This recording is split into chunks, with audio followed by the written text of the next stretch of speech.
छात्रों आपको बताया जा रहा है शब्द भेद। आपके इस पाठ्य पुस्तक का जो पहला जो चैप्टर है, पहला पाठ जो है उसका शीर्षक है शब्द व पद में अंतर।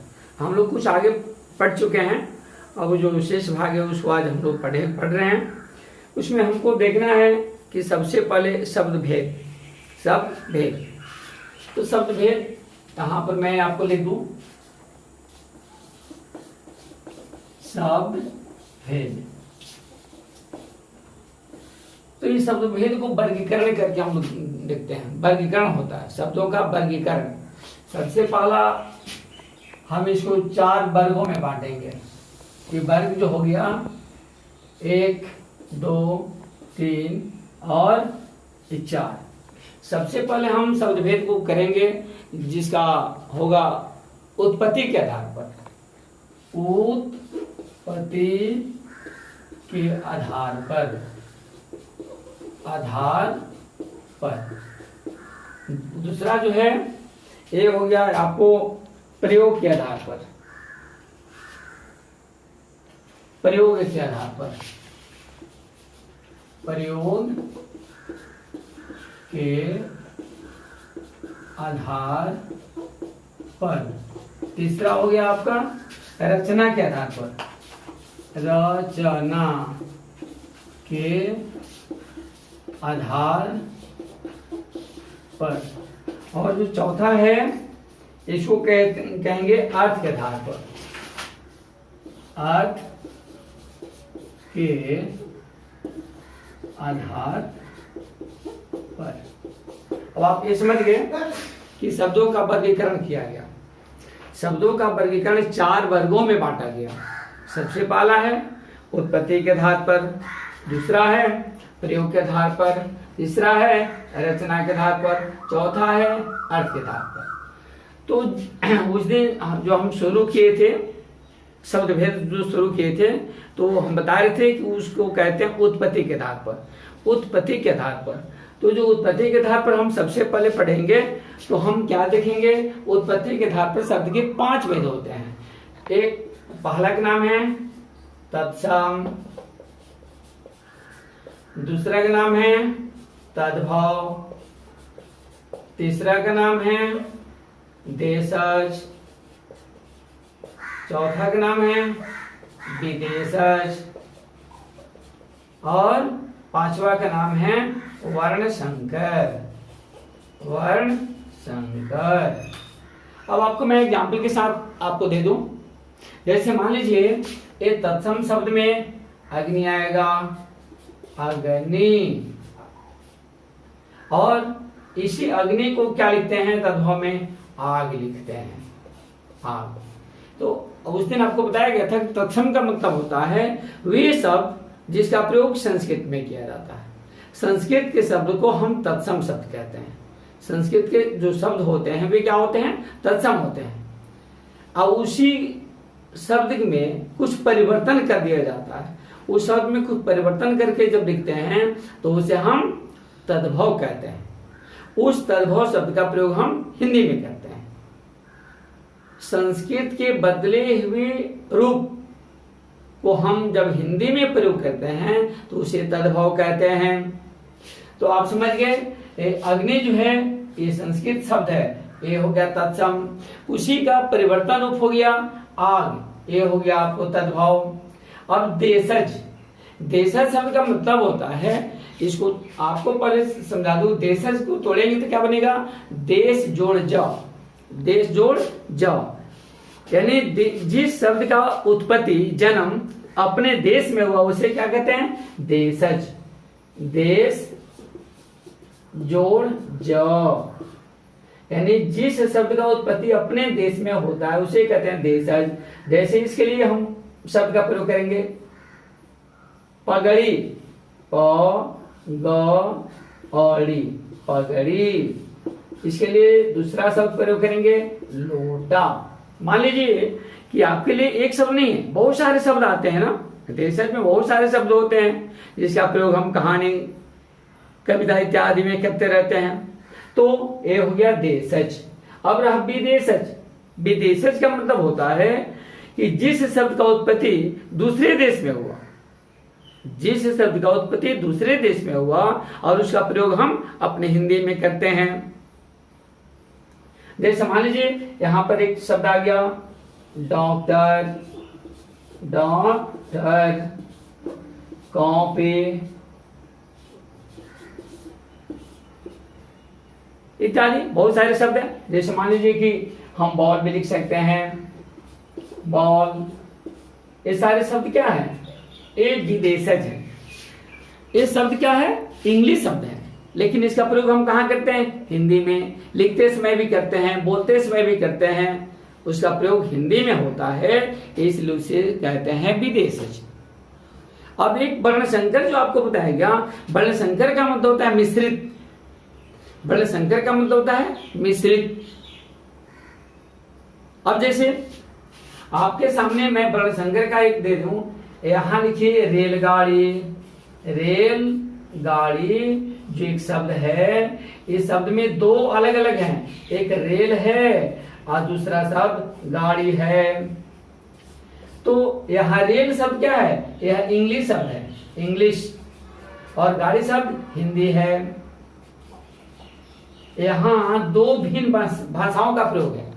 दो भिन्न भाषाओं के शब्दों के प्रयोग से बनता जो शब्द है उसे हम वर्ण संकर कहते हैं। अब जैसे मान लीजिए एक दूसरा शब्द आपके सामने लिखते हैं टिकट घर। टिकट घर जो लिखा गया है, तो इसमें एक टिकट जो है इंग्लिश वर्ड है और घर जो है या हिंदी शब्द है। इस प्रकार के शब्दों को हम क्या कहते हैं? वर्ण संकर का शब्द कहते हैं। जिन शब्दों को निर्माण में, जिन शब्दों को बनाने में दो भिन्न भाषाओं का प्रयोग का होता है, उसे हम वर्ण संकर शब्द कहते हैं। समझ में आया? अब आपसे पूछा जाए उत्पत्ति के धातु शब्द के कितने भेद होते हैं, तो आप बताएंगे? उत्पत्ति के धातु शब्द के 5 भेद होते हैं। तत्सम, तद्भव, देशज, विदेशज, वर्ण संकर। ये हमारा हो गया किसके आधार पर? ये हम पढ़ ले उत्पत्ति के आधार पर शब्द का भेद। अब हम दूसरा जो पढ़ने जा रहे हैं, ये हो गया प्रयोग के आधार पर शब्द भेद। प्रयोग के आधार पर शब्द भेद।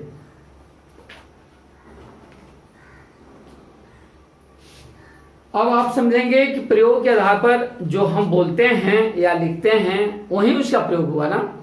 जो हम बोलते हैं या जहां लिखने का प्रयोग होता है या लिखित भाषा का प्रयोग होता है या मौखिक भाषा का प्रयोग होता है, उनमें किए हुए शब्दों का जो प्रयोग होता है उसी को हम प्रयोग के आधार पर शब्द भेद कहते हैं। प्रयोग के आधार पर शब्द में हम जैसे सामान्य शब्द का प्रयोग करते हैं। समान, जैसे बोलचाल की भाषा में जिन शब्दों का प्रयोग हम प्रतिदिन करते रहते हैं, घर में बैठे हैं, ऑफिस में बैठे हैं, कहीं रोड पर चल रहे हैं, फिर भी हम शब्दों का प्रयोग करते हैं, फिर भी हम बोलते रहते हैं। तो वहां पर जिन शब्दों का प्रयोग होता है वैसे शब्द को हम क्या कहेंगे? सामान्य शब्द कहेंगे। सामान्य शब्द। जैसे उसके लिए एग्जाम्पल आपके बुक में दिया है, दाल है, भात है, लोटा है, सुबह है, शाम है इत्यादि। ये शब्द क्या कहलाएंगे? ये शब्द क्या कहलाएंगे? सामान्य शब्द।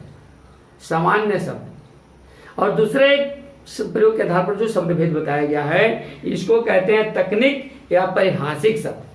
तकनीक या परिभाषिक शब्द कहते हैं। उसके लिए कुछ शब्दों का प्रयोग किया गया है, जैसे रसायन, समाजशास्त्र, जैसे अधीक्षक इत्यादि शब्दों का प्रयोग जो किया गया। इस सब शब्दों का प्रयोग हम रोज अपने सामान्य जीवन में ऐसे शब्दों का प्रयोग नहीं करते हैं। इसका प्रयोग या तो हम कहीं कार्यालय में बैठे हुए रहते हैं तो करते हैं, या विद्यालय में करते हैं।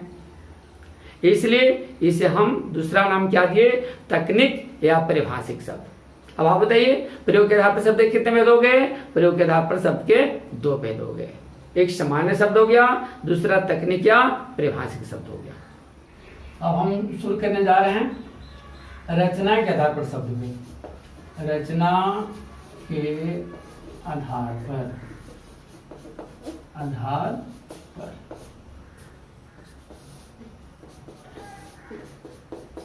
अब आप समझिए कि रचना के आधार पर शब्द कितने भेद होते हैं।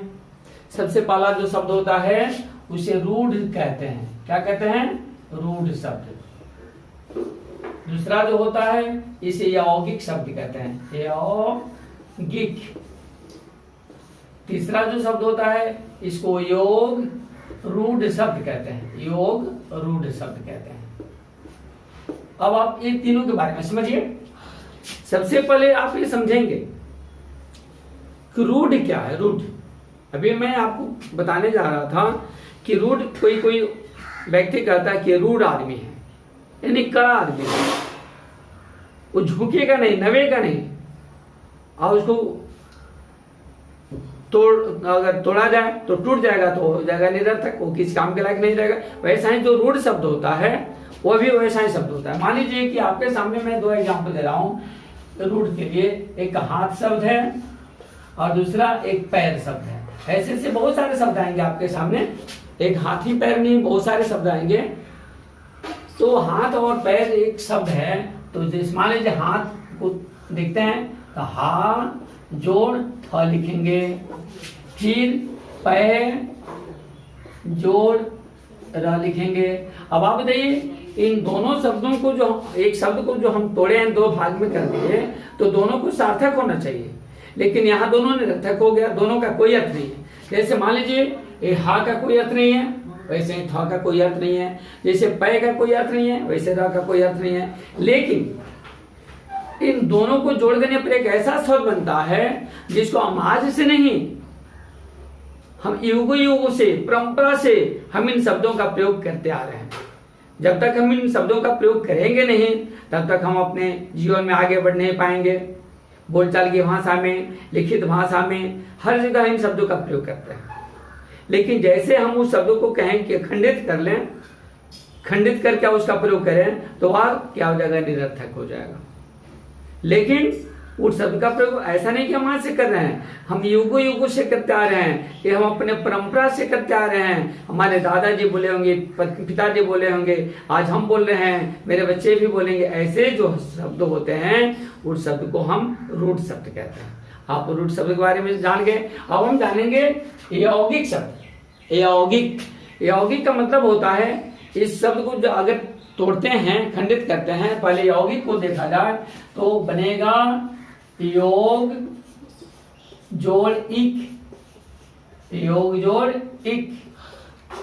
इसमें योग शब्द है और इक प्रत्यय है, और दोनों को मिलने से क्या बन गया, यौगिक। ऐसा ही इसके लिए जो शब्द आता है, जैसे पाठशाला, पाठशाला, पाठशाला एक शब्द है। जैसे रसोई घर, रसोई घर, ये पाठशाला एक शब्द है, इसमें दूसरा रसोई घर एक शब्द है। अब मान लीजिए कि इन शब्दों को अगर हम तोड़ते हैं तो क्या देखेंगे, तो यहाँ पर पाठशाला जो है, हम इसको खंडित कर रहे हैं तो बनेगा पाठ जोड़ शाला, बन गया पाठशाला। रसोई घर को तोड़ेंगे तो एक बनेगा रसोई और दूसरा शब्द बन जाएगा घर, रसोई घर। अब आप समझिए कि जो शब्द खंडित करने पर भी सार्थक अर्थ देने वाला हो, सार्थक हो, उसे हम यौगिक शब्द कहते हैं। यानी आप ध्यान देंगे, यहाँ पर जो शब्द पाठशाला है इसको दो भागों में किया गया, खंडित किया गया। तो पाठ का मतलब पढ़ने का, शाला का मतलब घर, यानी पढ़ने के घर को हम पाठशाला कहते हैं। दोनों शब्द सार्थक है, पाठ जो शब्द है उसका भी अर्थ है, शाला जो शब्द है उसका भी अर्थ है। यहाँ दूसरे शब्द जो रसोई घर है, रसोई का मतलब भोजन और घर का मतलब घर। जिस घर में रसोई बनता हो, भोजन बनता हो, उसे रसोई घर कहते हैं।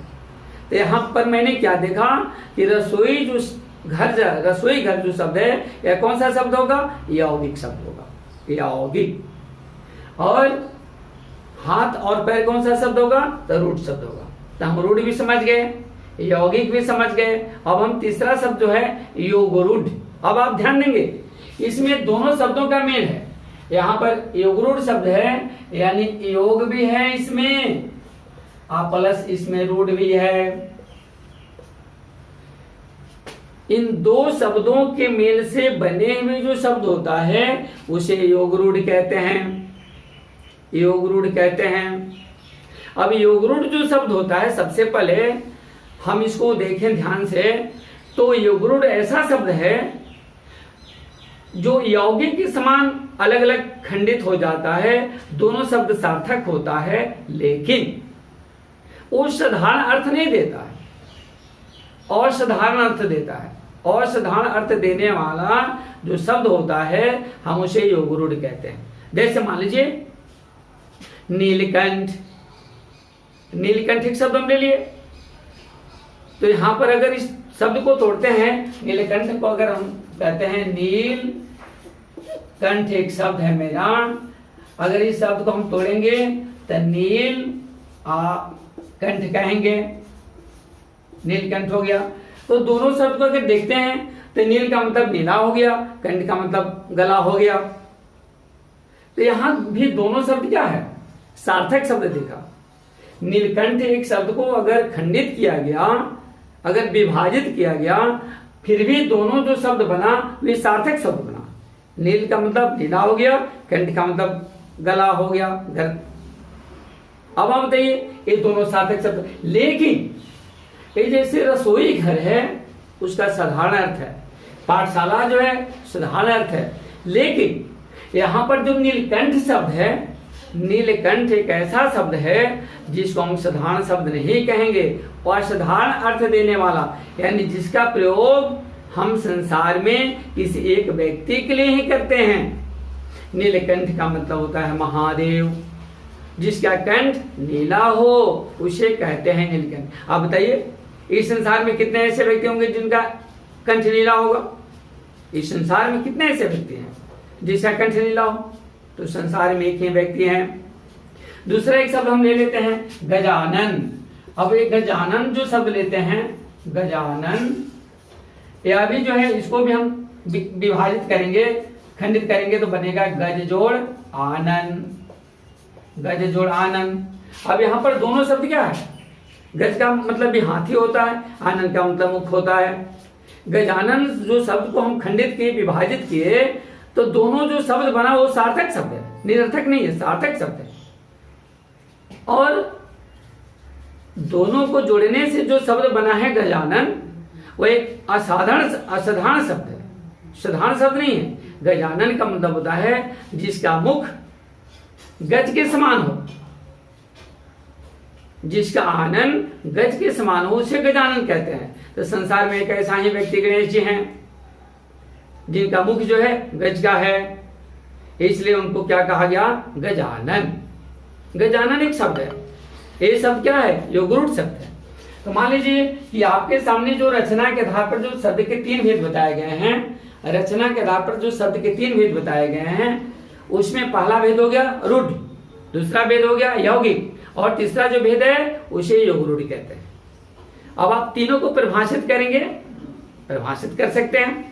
सबसे पहले हम क्या देखेंगे, रूढ़ शब्द, वह शब्द जिसका हम प्रयोग युगों युगों से करते आ रहे हैं, लेकिन जैसे ही हम उस शब्द को खंडित करना चाहते हैं, उसको तोड़ना चाहते हैं, तो वह शब्द निरर्थक हो जाता है।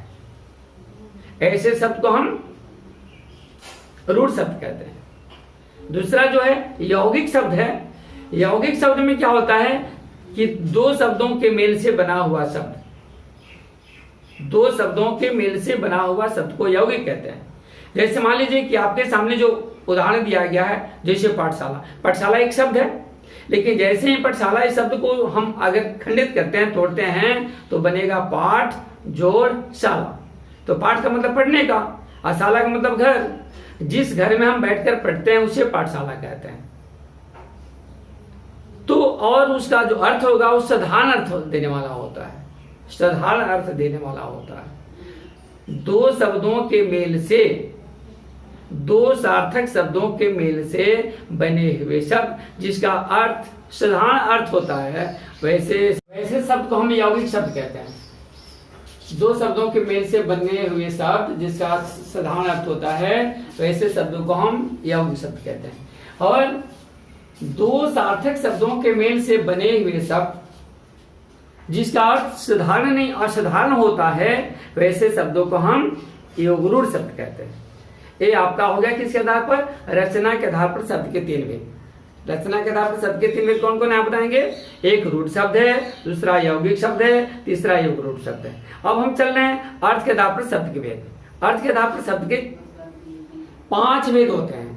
अर्थ के आधार पर शब्द के 5 भेद होते हैं। एक हो गया आपको पर्यायवाची शब्द, दूसरा विलोम शब्द, तीसरा एकार्थी शब्द, चौथा अनेकार्थी शब्द, पांचवा श्रुति संभिन्नार्थक शब्द। ये 5 जो होते हैं किसके आधार पर होते हैं? अर्थ के आधार पर। फिर आप सुनेंगे ध्यान से, अर्थ के आधार पर शब्द के 5 भेद होते हैं। पर्यायवाची शब्द, विलोम शब्द, एकार्थी शब्द, अनेकार्थी शब्द और श्रुति संभिन्नार्थक शब्द। इस प्रकार से हम अर्थ के आधार पर शब्दों का भेद पढ़ लिए। अब आपको इसमें बताना कुछ पड़ेगा नहीं। मान लीजिए कि पर्यायवाची शब्द आप जानते ही हैं। पर्यायवाची शब्द में जैसे मान लीजिए कि आकाश के लिए गगन नंबर कह दिया जाए, सही है। दूसरा विलोम शब्द जैसे लाभ हानि, रात दिन, बुरा भला। अब एकार्थी शब्द जो है आप जानते हैं, जिस शब्द का एक ही अर्थ हो, जिस शब्द का एक ही अर्थ हो संसार में, उसे हम एकार्थी शब्द कहते हैं। और जिस शब्द का अनेक अर्थ है, शब्द एक है लेकिन उसके अलग अलग अर्थ हो सकते हैं, उसे अनेकार्थी शब्द कहते हैं। जैसे आपके बुक में दिया है, जैसे मधु। मधु शब्द का मतलब क्या क्या होता है? मीठा भी होता है, मदिरा भी होता है, शहद भी होता है। जैसे एक दूसरा शब्द आप ले लीजिए, सोना। सोना जो शब्द है, सोना का मतलब शयन करने में ही होता है, सोना का मतलब स्वर्ण भी होता है। तो एक शब्द सोना जो है उसके अलग अलग अर्थ हो गए, उसे अनेकार्थी कहते हैं। और एक शब्द आपको जो बताया गया है श्रुति संभिन्नार्थक शब्द, जो शब्द सुनने में लिखने में अलग अलग लेकिन सुनने में एक ही जैसा हो, उसे हम श्रुति संभिन्नार्थक शब्द कहते हैं। लिखने में क्या होगा? अलग अलग, लेकिन जब उस कुछ सुनेंगे तो क्या हो जाएगा? वो लग रहा है कि अलग अलग कोई शब्द बोला जा रहा है, एक ही शब्द बोला जा रहा है। लिखने में अलग अलग लेकिन सुनने में एक ही जैसा शब्द को हम श्रुति संभिन्नार्थक शब्द कहते हैं। श्रुति सम, सुनने में एक जैसा लेकिन अलग अलग अर्थ, उसे क्या कहते हैं? श्रुति संभिन्नार्थक शब्द। श्रुति संभिन्नार्थक शब्द का अर्थ आप समझ गए? श्रुति सम, सुनने में एक जैसा लेकिन भिन्नार्थक, अलग अलग अर्थ देने वाले वैसे शब्द को हम श्रुति संभिन्नार्थक शब्द कहते हैं। अब आपको इस जो चैप्टर है, शीर्षक है, उसका नाम फिर से मैं एक बार और कह लेता हूं। उसका नाम है शब्द व पद में अंतर। आज हम केवल शब्द भेद पढ़े, शब्द भेद पढ़े। अब इन पद भेद पढ़ना बाकी है। अगले फिर वीडियो में, अगले क्लास में हम लोग फिर पद भेद पढ़ेंगे। अब आप बताइए, एक बार और मैं इसको समराइज करके बता रहा हूं। शब्द भेद में शब्द के कितने भेद होते हैं? तो शब्द को वर्गीकरण किया गया 4 आधार पर। पहला आधार क्या है? उत्पत्ति के आधार, दूसरा रचना के आधार, तीसरा प्रयोग के आधार, चौथा अर्थ के आधार। इन चारों आधारों पर वर्गीकरण करके आज हम इस पाठ को यानी शब्द भेद को हम समाप्त करते हैं। और बच्चे आप ध्यान देकर इसको पढ़ें, घर पर मनन करें। जहां भी समस्या हो रहा है तो इसे हम आपके संपर्क में हैं, संपर्क बनाए रखें। धन्यवाद।